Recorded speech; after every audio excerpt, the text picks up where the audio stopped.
हुजूर ने कहा कि ए बिलाल, क्या हुआ, हमें आप छोड़ के चले गए। हजरत बिलाल हबशी जब हुजूर का जारी विसाल हुआ तो इन गलियों में चलते जहां हुजूर उस गलियों से गुजरते थे।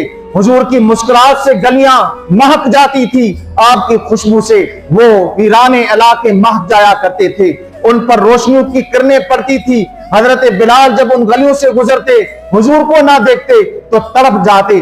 जब मस्जिद नबी में आते और अजान कहते, हुजूर को मिंबर पर ना पाते तो आप जो है वो तड़प जाते, इश्क जोश मारता। फिर आपसे ये कैफियत बर्दाश्त ना हुई, फिर आप रज़ी अल्लाह तआला अन्हु ने हजरत अबू बकर सिद्दीक रज़ी अल्लाह तआला अन्हु से इजाजत दी। अब मुल्क शाम की तरफ हिजरत करके चले गए। अब वहां पे हल्ब इलाका है, वहां रहने लगे। काफी अरसा गुजर गया। एक रात जब आराम करते हैं तो ज़ाहिरी आंखें बंद होती हैं, दिल की आंखें खुल जाती हैं। अब जब दिल की आंखें खुली तो नबी रहमत सल्लल्लाहु अलैहि वसल्लम मौजूद हैं।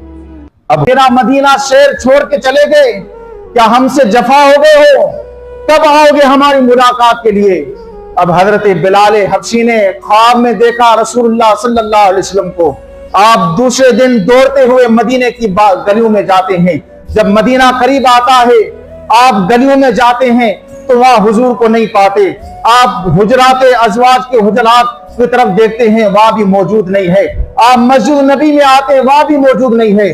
उसके बाद आते बिलाल हबशी हुजूर की कब्र अतहर पर आते हैं, वहां अपना चेहरा रख लेते हैं, एक गाल रखते हैं, वो चेहरा मलते हैं कब्र पर और ये कहते हैं, क्यों आंख लगाई थी, क्यों आंख मिलाई थी, अब रुख को छिपा बेचे करके मुझे दीवाना।